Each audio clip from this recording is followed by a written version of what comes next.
watching the time just ticking. Clock runs around, days in and out, can't really call it living. Somewhere I let light go dark, but here's where my new story starts. Take my life.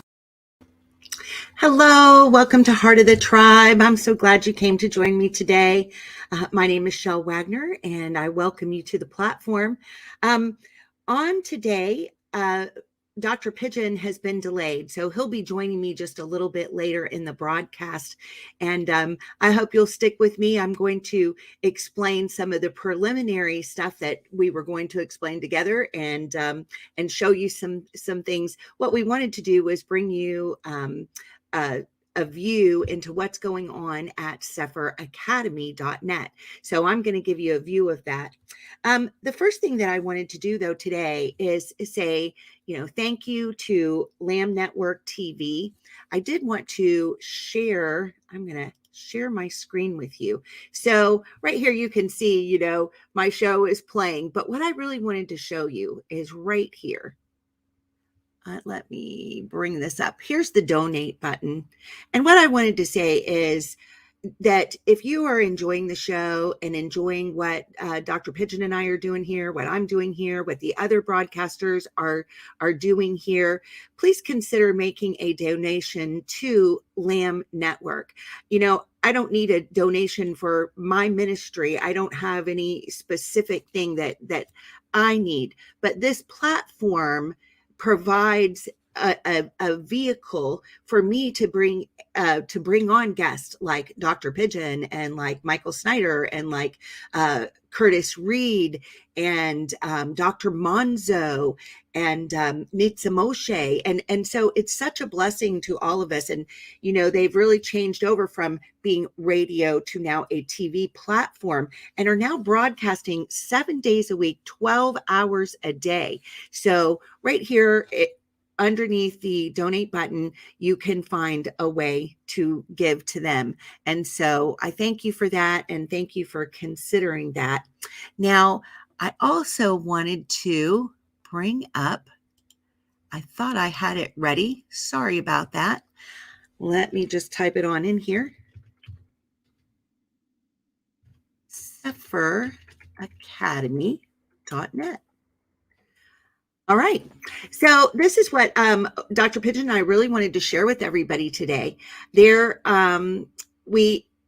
Academy is fairly new.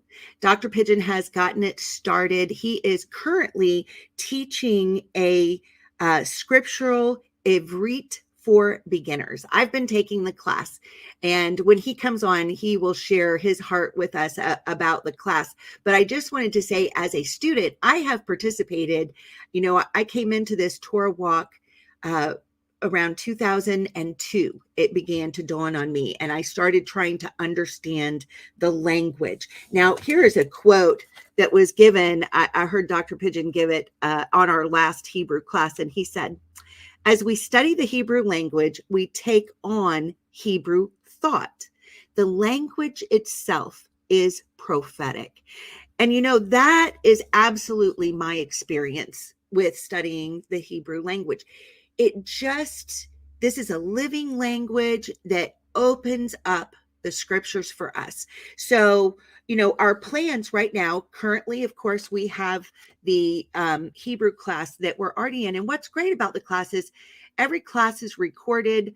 All of the PowerPoint presentations and study materials are loaded. It's under here underneath resources when you take it. And you can just go back in. If you miss a class, you aren't able to catch the live teaching. And it's great because it is a live teaching done through a Zoom platform. And we're able to raise our hands, ask questions, ask for clarification. So it's a nice interactive atmosphere where you can bring your Hebrew questions straight to Dr. Pigeon, and he takes the time to answer those for us. And so I am really enjoying it. He's giving me a whole different perspective, bringing out, like I said, I've been trying to, study the Hebrew now, since 2002. And I'm telling you, what I have learned while studying with Dr. Pigeon has just rocketed my understanding in a way that I never would have expected. He's pointing out things, he's dealing with fallacies, he's helping me clear away the clutter that had been there in my own study and help me get more to the truth of the matter, the heart of the matter. And that's always what I enjoy doing. Now, one of the things, and I hope that Dr. Pigeon will share about this with us when he's able to join us, but he is planning to add a history class to the classes available. And that, I mean, you've heard him teach, right? It's going to be fascinating. I can hardly wait for the history class, because I know when I began to homeschool my own child is when I found out that everything that I had learned about history came with such a slant, such a bias, that it was just programming. It wasn't true history. And that is what, you know, I want to undo. I had to undo that. You know, when it became time for me to homeschool my daughter, she was already going into the 7th grade, and we had some learning difficulty things to overcome. And what we had to do, in fact, I have a video on my YouTube channel that really tells about that whole experience in our life, because it was an amazing experience. And what I had to do when I started studying, I found out I had to really, let me stop sharing this for a moment. Sorry. What I found out was I had to relearn myself. I had to spend the whole summer, you know, examining things and getting myself prepared to be her teacher. And, you know, I spent that whole summer doing it. And what I realized was everything that I had been taught from a historical perspective was so slanted, so jaded, such programming. And I had a new education coming for myself.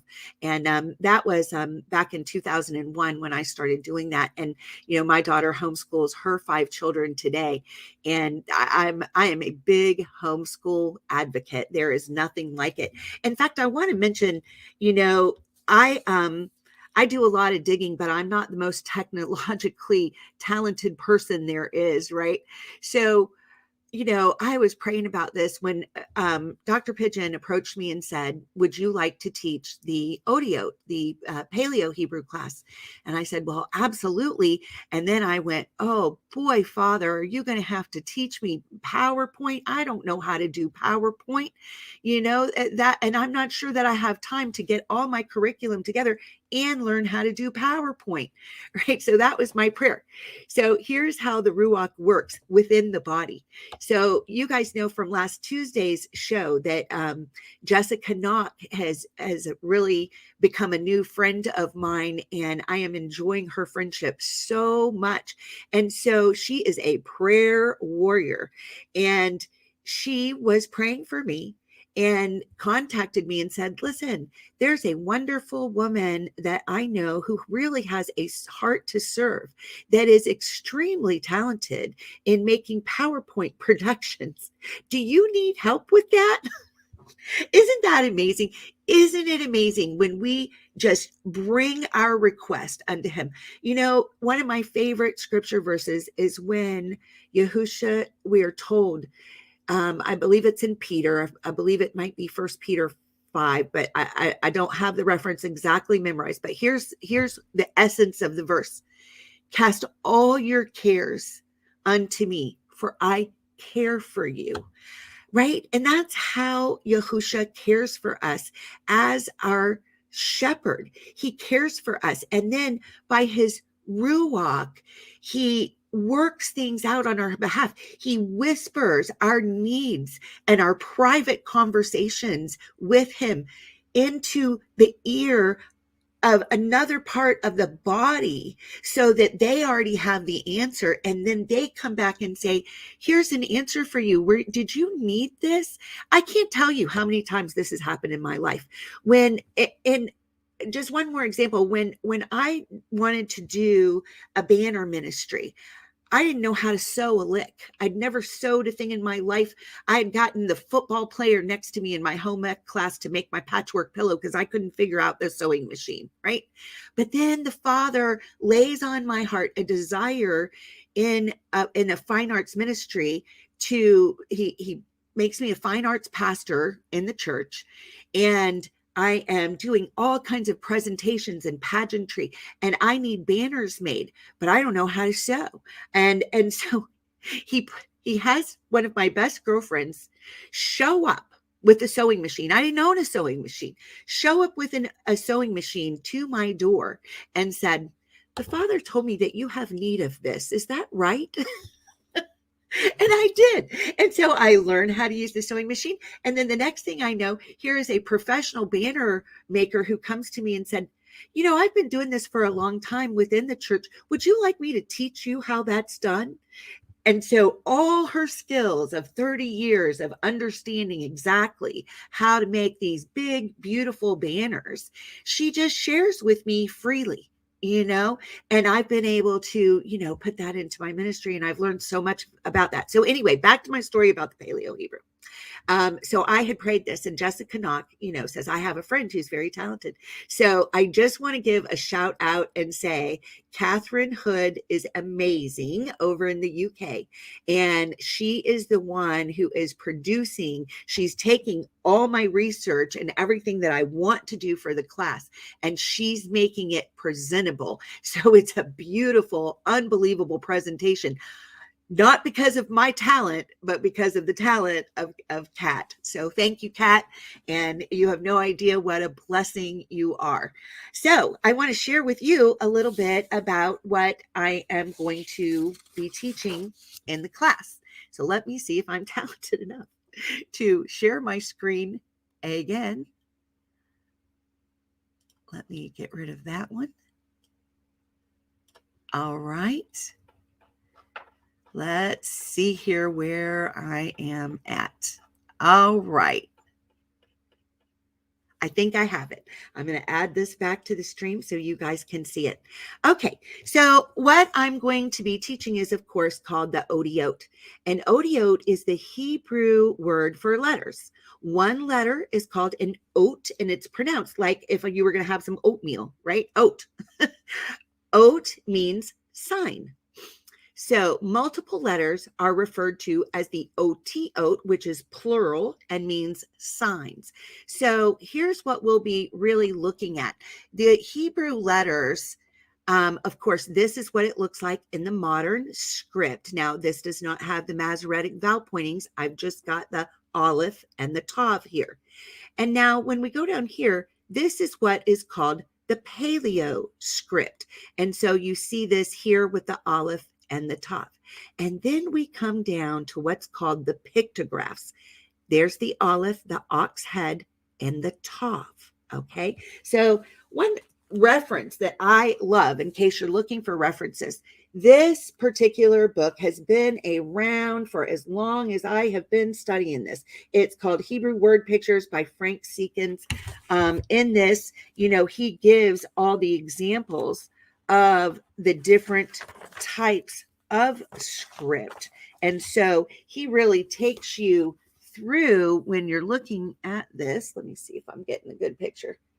So you can kind of see there, he's given you all the different examples, of how this is done. So I just wanted to mention that I believe I had found this on Amazon. Of course, it's been a long time, so, I have no idea, but it is called Hebrew Word Pictures by Frank T. Seekins. So this is just an all-time old reference of mine that I've been studying out of for 20 years. Another one that I really like a lot. Let me grab it here. Of course, this one's really good. It's rather technical. I haven't been through all of it, but Jeff Brenner, he's got a site too, and there's just an amazing amount of information in here. So I am also gleaning from this book. I have found some resources that I will be sharing on the class about where you can find and print out your own Hebrew flashcards. And so I will be sharing that. In fact, to this introductory video for the audience, I always end up adding this particular presentation to my own YouTube site, which is Heart of the Tribe. So I'm going to put some links so that everybody who watches this will have the ability to find where these flashcards are. And I'll also link the books that I referenced. If I can find them on Amazon, I will do that also. So you'll be able to enjoy those, even if you're not able to take the class. Okay. And another book that I am really enjoying is this particular one. Now, I had Dr. Monzo on not long ago, and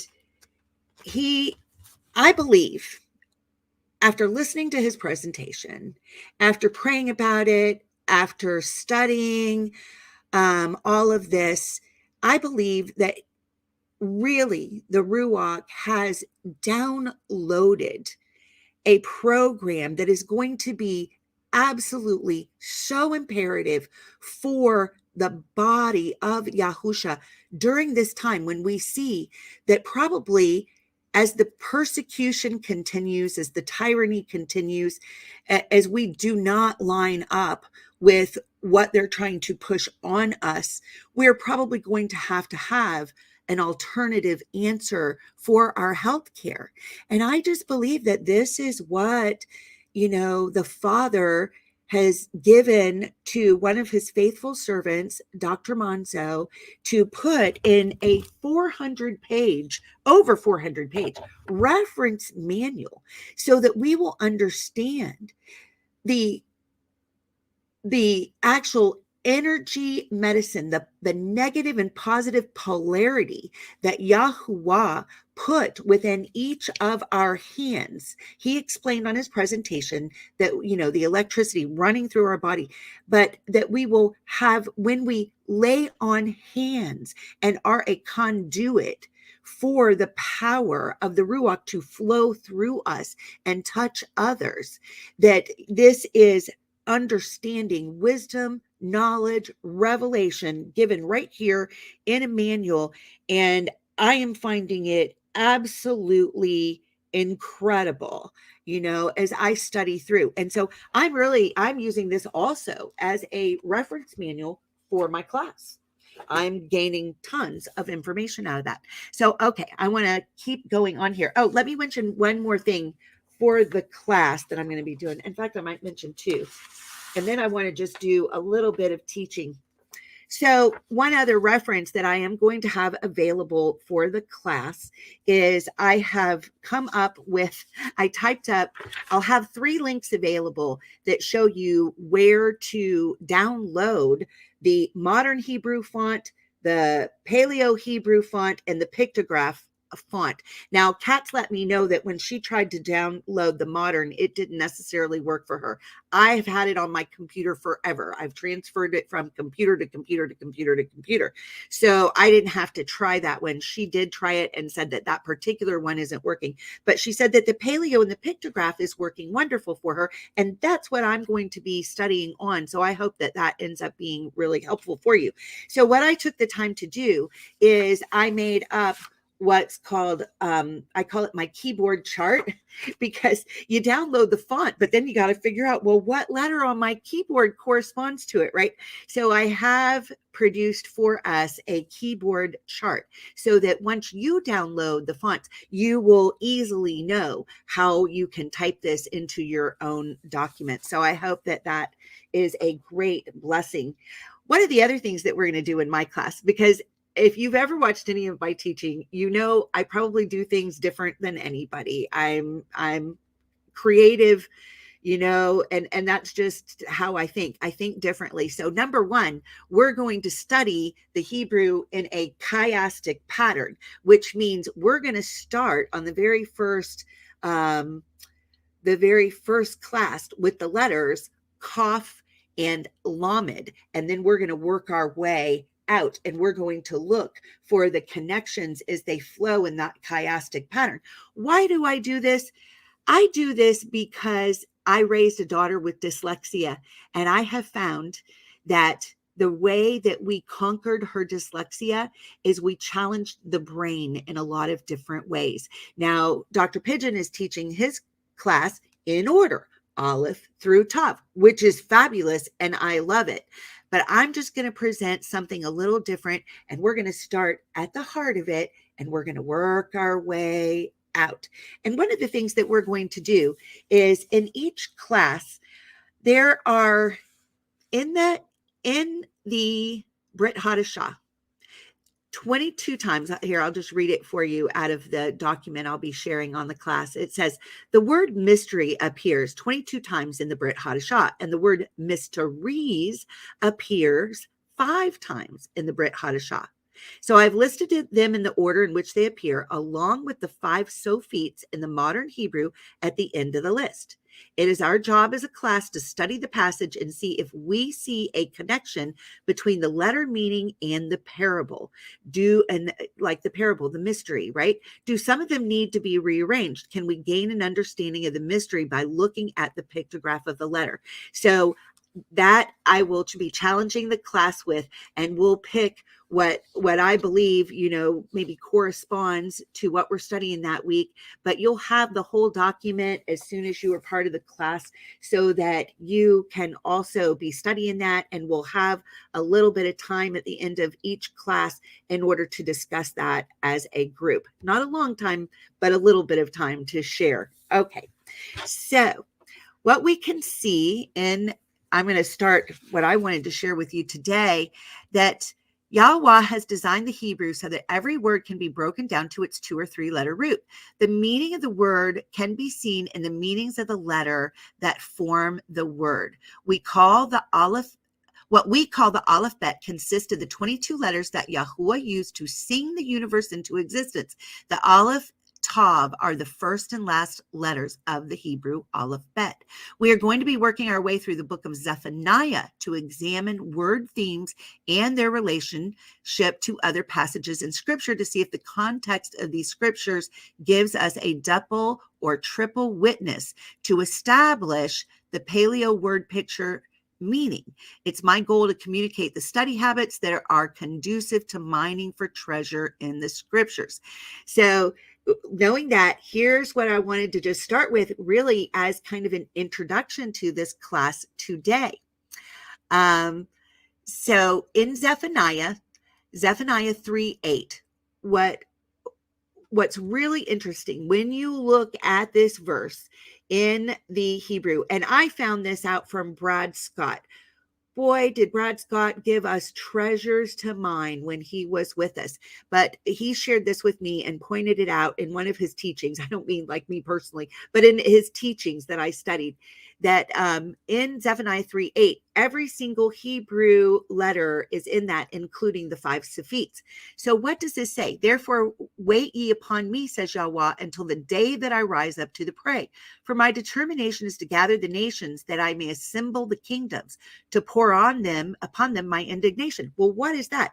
This is like the world beast system that is assembling right now before our eyes. We are definitely living in this day, right? Until I pour upon them my indignation, even all my fierce anger, for all the earth shall be devoured with the fire of my jealousy. So this is what's taking place, right? This is all setting up right now as I'm speaking. And then he says, and so then what's going to happen? For then will I turn to the people a pure language, that they may all call upon the name of Yahweh to serve him with one consent. All right, so let's dig into that for a minute. What in the world does this mean?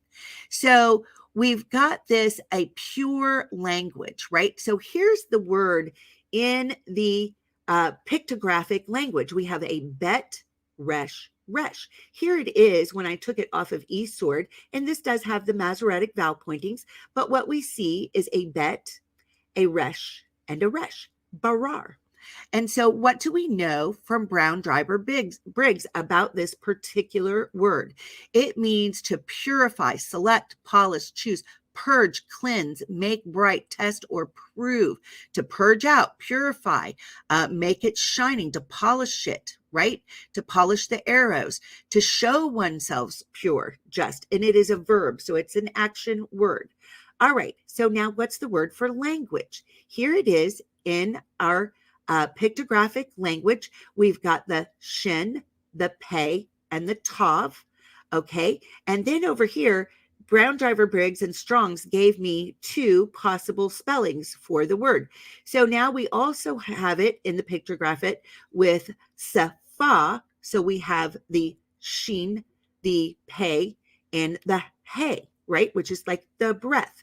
Behold, right? So what do we see this in language? We've got, you know, the waters, right? The waters. Okay, that's the mem. I'm sorry, sheen. I am so sorry. I'm getting myself confused because they both kind of have this up and down. So the sheen, we've got right here when something is consumed, right? Consumption of speech. Behold, consumption of our words leading to a covenant, to the sign of the covenant. Okay. So I find this very interesting. So this refers to our lip, language, speech, sure, right? Right there, you can see all that. Okay. This is part of speech, a noun, feminine. Okay. All right. So, what I wanted to talk to you about is on my YouTube channel, I've been doing a series called Preparing for Pesach. And as I've gone through this series, what I have noticed is I'm using the book of Jasher to do this. So, this is what I've learned, and this is why I think this is important and prophetic about studying the pictographic language at this point in time. In the story of Jasher, and if you want all the backup, just go to my YouTube channel and you'll see all this. I've explained it in detail. I've gone line by line through the story of Jasher, and actually I'm continuing to do so. I'm not even quite to what I'm going to explain to you today. I'm really kind of jumping ahead in my series, but I've been reading ahead and making my notes, and here's what I've learned. In the story of Jasher, we can follow the life of Moshe. He was saved out of the midst of being cast upon the waters. Okay, I just did a part in that in my explanation showing where Balaam was trying to say, hey, let's try throwing the babies into the water, right? To see if we can defeat them that way, because that's never been tried. But Moshe was then saved out of the waters, right? I think that they forgot that Noah was also saved out of the waters. Okay, so he was saved out of the midst of being cast upon the water. He was raised as a royal prince in the household of Pharaoh. He had identity questions as a young man. Okay, I really relate to that. I lost my father at an early age, and was adopted, and it brings a lot of questions in those teenage years of trying to work out your identity. So I really understand that. So as he's going and, really starting to get in touch with what his familiar roots were, he, is going and visiting Goshen, and he sees the abuse coming on his people by an Egyptian. And he's so angry that he murders him.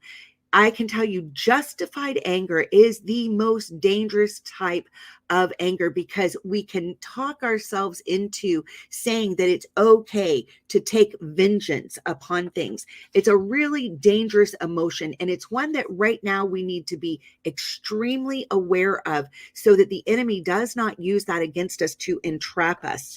Okay, so he murders this Egyptian. He's immediately hunted by Pharaoh. So what does Yahweh do? He sends an angel to pick him up, transport him to the land of Cush, 40 days distance from Egypt. There he ends up serving as the king of Cush for 40 years. After that period, they say, we don't need you to be our king anymore. He goes to the land of Midian and meets Jethro, who later becomes his father-in-law. And Jethro throws him into prison for 10 years. Okay, he's ministered to by Zipporah and given sustenance while in prison. Later, she becomes his wife. Now, Yithro, we know from the book of Jasher, and I've just been covering this in my last videos. He had been one of the counselors of Pharaoh, okay? And his advice when they were trying to figure out, all of our persecution measures are not working. What can we do in order to get rid of these Hebrew people, right? So Jethro's advice to Pharaoh was, listen, the best thing you could do is let them go, because you don't understand who their Elohim is. He will defeat you. He will defend his people. And so Pharaoh, of course, was outraged by that advice. And who was listening to that advice but Balaam and Job, actually, who were also counselors? Well, what happens is Yithro had to flee. But before he fled Egypt, he took the rod of Joseph with him to Midian. Okay, there is no accidents. It's just like what I was explaining before. When we have a need, Yah already has an answer. It's amazing the way that he works. All right, so going back to Moses. So what happens to him, once he's out of the prison, he's then content to keep the flocks of the sheep, and he's been greatly humbled by his experience and his time, because he had been trained in the ways of Egypt in order to be part of the royal household and lead and guide the people in the ways of Egypt, but not in the ways of Yahweh. All right, so he's being taught how to lead because Yah makes him a shepherd to take care of sheep, right? And then he's called into service. He sees Yah in the burning bush, right, at 80 years of old. And his response to Yah is, "Who shall I say sent me?" All right, let me advance this. Okay, so this is his response. Okay, and Moshe answered and said, this is Exodus 4:1-5. And Moshe answered and said, "But behold, they will not believe me, nor hearken unto my voice, for they will say, Yahweh has not appeared unto you." And Yahweh said unto him, "What is that in your hand?" And he said, "A rod." It was the rod of Joseph. And he said, "Cast it on the ground." And he cast it on the ground, and it became a serpent. And Moshe fled from before it. And Yahweh said unto Moshe, "Put forth your hand and take it by the tail." And he put forth his hand and caught it, and it became a rod in his hand, that they may believe that Yahweh Elohai of their fathers, the Elohai of Abraham, the Elohai of Yitzhak, and the Elohai of Yaakov has appeared unto you. He's saying, I have given you my rod of authority, just like I gave it to your forefathers. So important, right? And he says, well, then who shall I say sent me, right? And then he says, and Yah says, tell him I am sent you, right? And so he gives him his name. Tell him that the great I am sent you, the only one who is the creator of all, that sang creation into existence with the language of Hebrew, of Ivrit. Okay, so then in Exodus 6:30, and Moshe said before Yahweh, "Behold, I am of uncircumcised lips, and how shall Pharaoh hearken unto me?" So here's where we get our connection to the pure language. So what is he saying? Right there, he's saying, I'm of uncircumcised lips. That word uncircumcised is arel in the Hebrew. Here's the pictograph. So we've got the all-seeing eye, right, of Egypt. Okay, here we have man's thoughts, man's way, and a rod of authority. He says, the only authority I have, Yah, this is what he was saying when he said, I'm of uncircumcised lips. The only authority that I have is what I know from my experience in Egypt. How in the world can I be a leader unto you, right? He says, I have uncircumcised lips. Here's the word for lips. We've got safa and safet. Okay, so here's the first one, safa. We've got the sheen, the pay for speak, right? And then we've got behold. And so this is this one for lips, right? So we've got, a destruction, a consumption of speech. Hey, behold. All right. We've got a consumption of a destructive force, all right, or something that consumes the words that lead to a covenant, right? Very interesting. So let's just compare that, as we're trying to puzzle out What does this pictograph mean? Let's turn to Brown Driver Briggs and see if we can find something, right? So we have here the definition: language, speech, shore, bank, brim, side, edge, border, binding. Lip is a part of the body. Language. All right, this isn't telling us a whole lot. So what do we do to try to figure out the meaning of this? So we search the scriptures, and here's what we find in Ezekiel. Ezekiel 3, verses 4-8. And he said unto me, son of Adam, go get you unto the house of Yasharel, and speak with my words unto them. For you are not sent to a people of strange speech and of a hard language, but to the house of Yasharel. He's saying, I'm not sending you to teach the world this, to deliver the world. I am teaching you this to deliver the household of Yasharel, right? This is so important. Not to many people of a strange speech and of a hard language whose words you cannot understand. Surely, had I sent you to them, they would have hearkened unto you. He's like, really? And it's so funny. Lindley Oz and I, we were talking about this, and there's been a lot of talk between on our conversations between me and her and Jessica. We've really fostered a friendship that, it's harder to get people who think they know in that religious mindset to hear you than those who say, I don't know, teach me, that have a humble spirit, that say, I don't know anything about religion. It's easier to get them to understand. So not to many people of a strange speech and a hard language whose words you can understand. Surely had I sent you unto them, they would have hearkened unto you. But the house of Yasharel will not hearken unto you, for they will not hearken unto me. For all the house of Yasharel are impudent and hard-hearted. Behold, I have made your face strong against their faces, and your forehead strong against their foreheads, right? And as an adamant, harder than flint have I made your forehead. Fear them not, neither be dismayed by their looks, though they be a rebellious house. There's not, he also told Moshe this. He had to tell it to Ezekiel. This is what Yah's word always is to his prophets. Don't be affected by the faces and the reaction of the rebellious house. It may take a while for things to sink in for them, but don't let it sway you off your purpose, right? Okay, so what was he saying? These people have strange language, okay? Strange or hard language. So what do we see here? We've got the word amek for a strange language. It's unintelligible speech.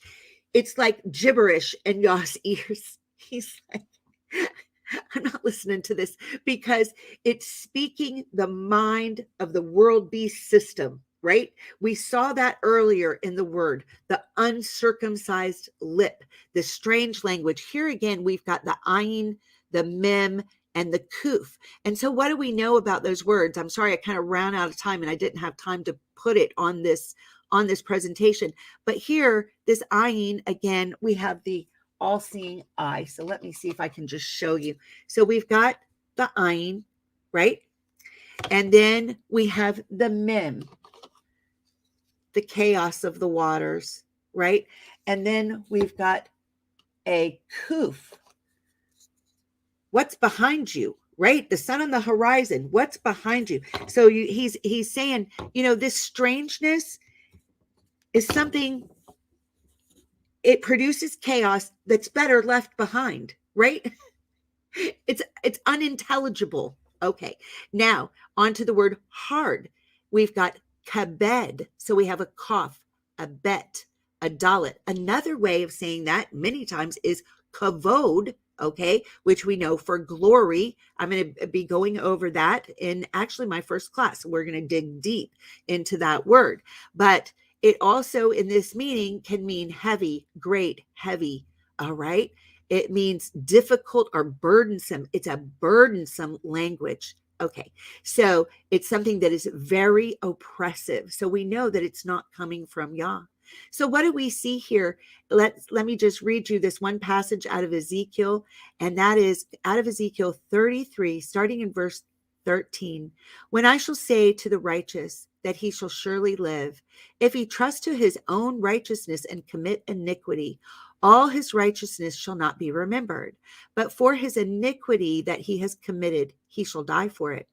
Again, when I say unto the wicked, you shall surely die, if he turn from his sin and do that which is lawful and right, if the wicked restore the pledge, give again that he had robbed, walk in the statutes of life without committing iniquity, he shall surely live and not die. What's he talking about? Repentance is open to all. This is what he's saying. None of his sins that he has committed shall be mentioned unto him. He has done that which is lawful and right. He shall surely live. Boy, doesn't this apply to the life of Job? We really saw that, right? Yet the children of your people say, the way of Adonai is not equal, but as for them, their way is not equal.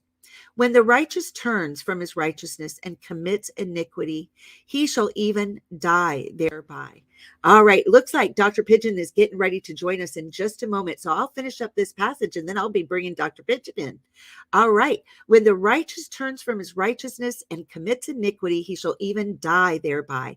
But if the wicked turn from his wickedness and do that which is lawful and right, he shall live thereby. Yet ye say, the way of Yahweh is not equal. O ye house of Yasharel, I will judge you every one after his ways. And it came to pass in the 12th year of our captivity, in the 10th month, in the 5th day of the month, that one that had escaped out of Jerusalem came unto me, saying, the city is smitten. Now the hand of Yahweh was upon me in the evening, afore he was escaped came, and he had opened my mouth until he came to me in the morning, and my mouth was open, and I was no more dumb.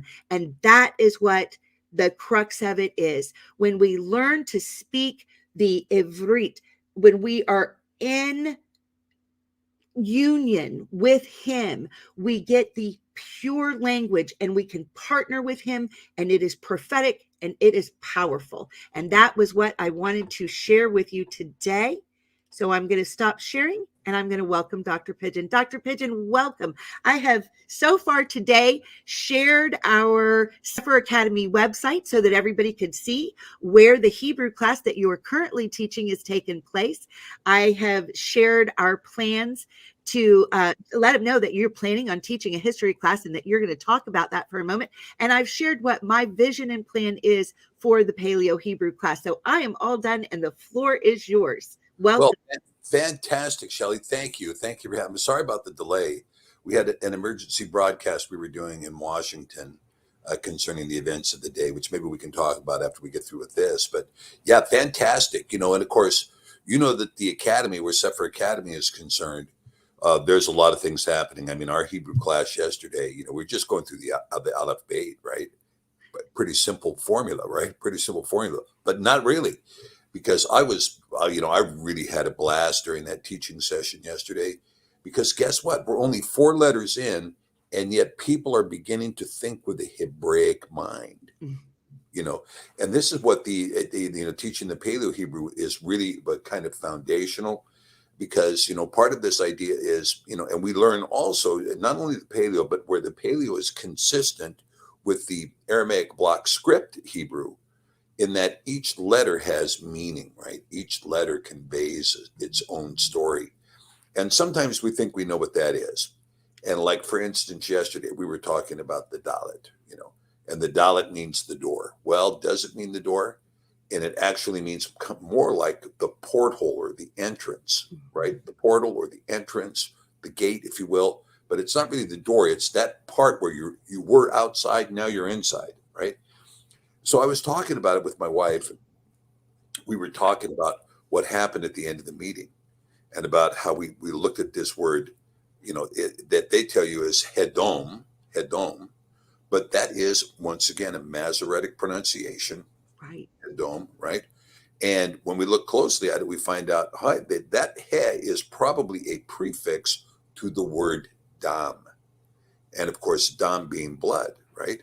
Right. So I'm not going to give away the whole mystery now, because I'm actually going to do an extensive teaching on that issue. In fact, I think I'm going to talk a little bit about it tonight when we talk about the seasons. We're going to talk a little bit about that particular issue, because that verse has been so misused. Oh, can you see my dog back there? I can. Mine's down here too. Yeah. She's hanging out with me today. She used to be a little tiny puppy, but she isn't anymore. But Yeah.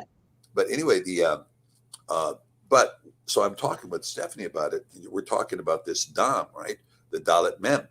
Well, what does this mean? What does this imply? Well, the Dalet being the portal, right? Now, Mem is, you have two forms. You have the regular Mem and then you have the Sophite, right? And in the regular Mem, there's a little opening. This is Aramaic block script, not Paleo. There's a little opening at the bottom, right? But on the Mem Sophite, it's completely closed. It's completely Right. closed, right?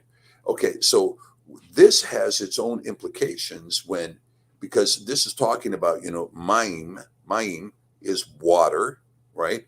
And Mem, the letter this letter Mem is very similar. And when you put the two of them together, well, guess what?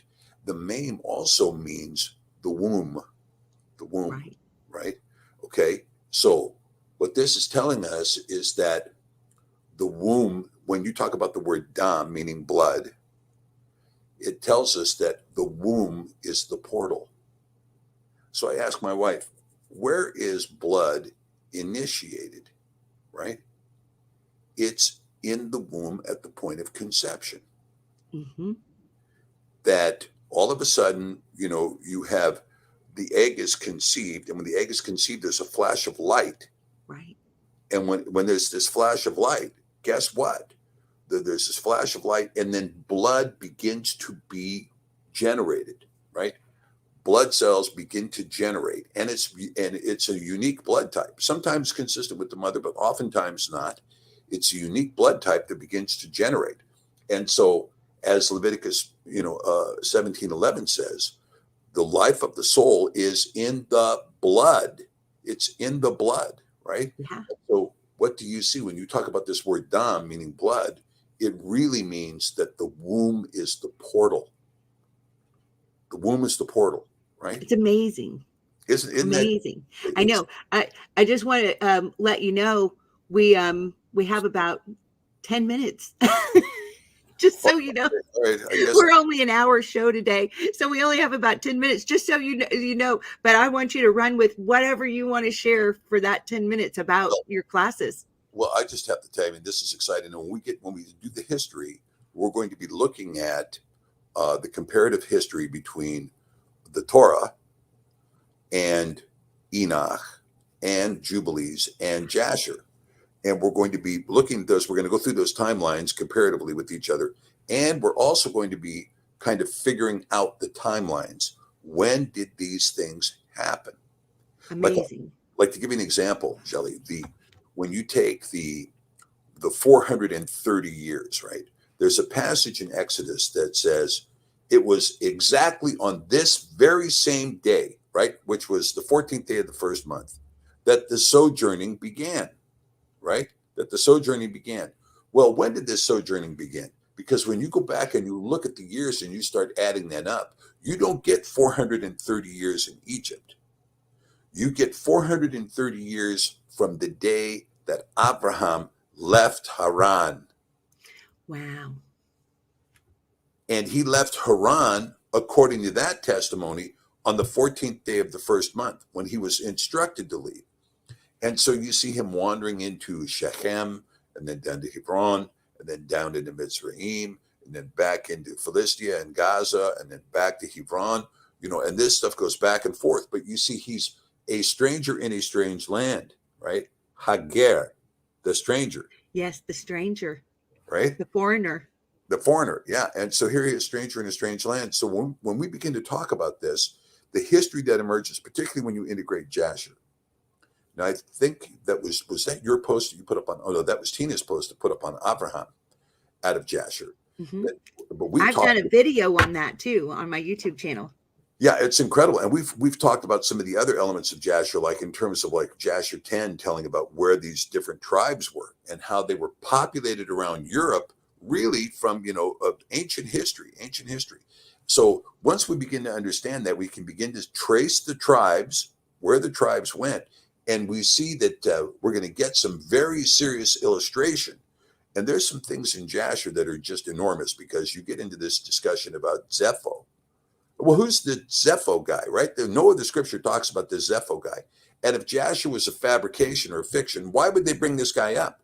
And especially since he's not particularly historically relevant to the modern dialogue, right? Because he presupposed Rome. But this Zepho and AI, the king I, right? These names become really critically important. And when you understand a bit about Egyptian hieroglyphics, which you can if you read the book Cumroglyphics by Ross Broadstock that we sell on the website. I mean, that book is so simple, right? Yeah, But and just so everybody knows, that's available at www.suffer.net underneath resources. Yeah, and that book is so simple. It's such, and then you read it, it's like, you're kidding. It's that easy to read the hieroglyphs, the Egyptian hieroglyphs. Yeah, it is when you apply it to the right language. And so all of a sudden, boom, you can create your own cartouche and on and on and on. And you have the opportunity for the first time with a good review of the dictionary that's at the back of that to be able to look at Egyptian hieroglyphs and see what it says yourself. Amazing. Right. And so now because of that, we find out what? That people had different names, just as we find Yahweh is the name and Elohim is his title. So you have a root name here, and then you have an Egyptian name, and then you have the title of your office in Egyptian. 3 different things. That's why scripture tells us Joseph had a different name in Egypt, right? He was called something different in Egypt, as was Moses. Anyway, these kinds of things are really going to kind of open things up, and you're going to go, oh, okay. Well, I was always taught that the Egyptian Empire went down the Nile River. No, the Egyptian Empire included the British Isles. Wow. It's amazing. It's amazing. I've been, of course, teaching out of Jasher, doing a series called Preparing for Pesach. And one of the questions I was showing how Job was one of the counselors to Pharaoh, and counseling what would, how to defeat the children. And so I got a question on my YouTube channel. How do we know this is the same Job? Well, I mean, that's a really good question. And, I'll tell you something. A lot of that has to do with the transliteration of the name. You see, because I can tell you that we transliterate the name Job as Eov, right? Eov. That is assuming that when you look at that Eov, that you're talking about this idea of this Yod Vav, right? Eov. Right. But I can tell you that there is another character that appears in scripture called Yavav. Yavav. Okay. And Yavav may be the same person as Job. Yavav. Okay. Now we start talking about Yavav. Is this Job that appears in Jasher the same Job? Is the Balaam that appears in Jasher as the father of Jannes and Jambres the same Balaam, that was advising Balak, right? Is it the same person? Are Jannes and Jambres that withstood Moses there in Jasher the same Jannes and Jambres referred to by Paul?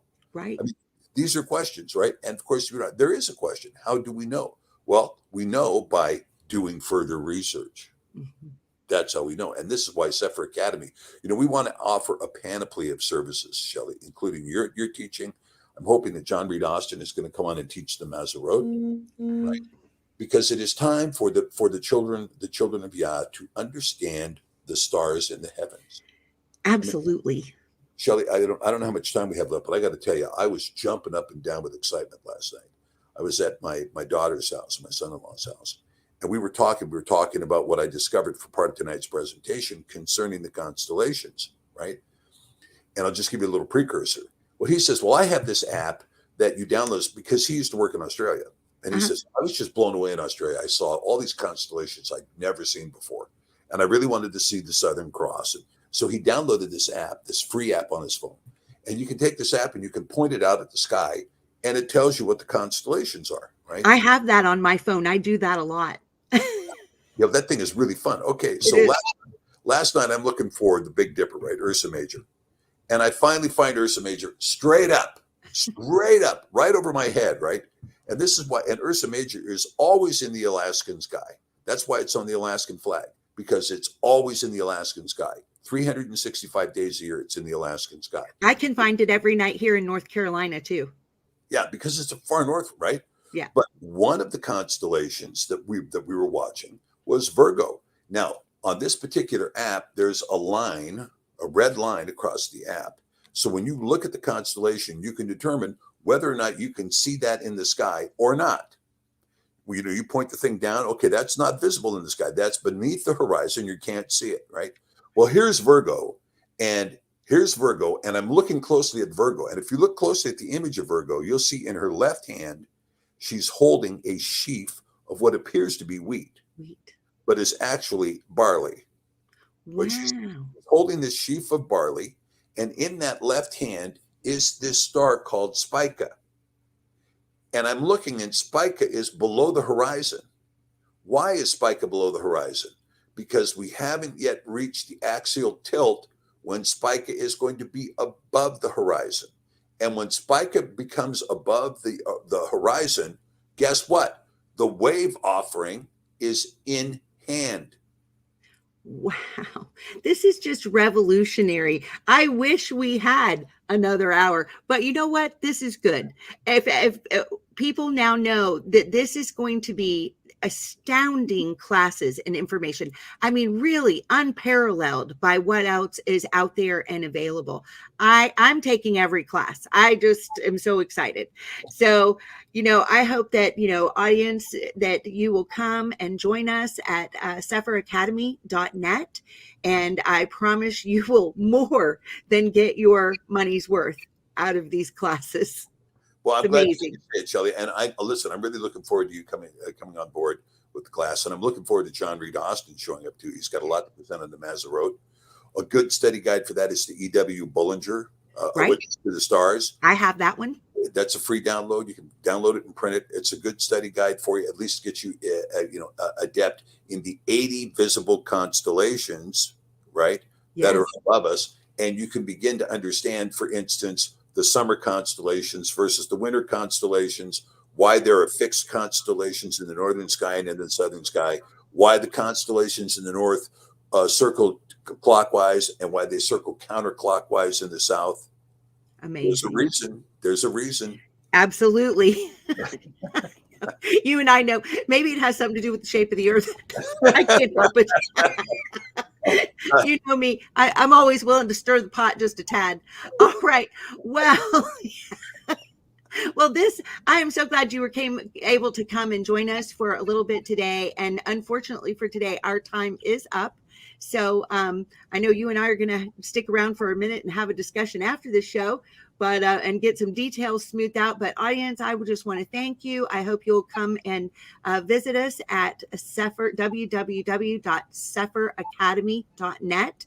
And also please visit the website for your resources, www.sephir.net. Just check out the blog session. If you don't want to spend money, just go to the blogs underneath resources. There's over 300 things. You can print them. This is what I've done. They're in notebooks, and I have them tabbed and referenced and typed up a table of contents for them because they are that valuable. All right. So thank you so much for being with us today, and we will see you next time. Shalom. Shalom. We are richly blessed to bring you what we believe is the fullest, most diverse, yet up-to-date progressive teachings, discussion, and prayer programming you can find anywhere on this planet. Be sure to take the tour of the MessianicLambRadio.com website. I'm Susan Hoogie, thanking you for joining us on the Messianic Lamb Video Network.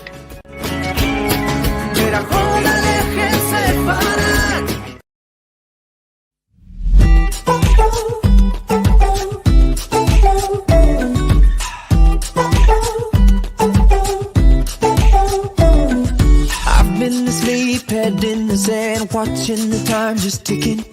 Clock runs around, days in and out, can't really call it living. Somewhere I let light go dark, but here's where my new story starts.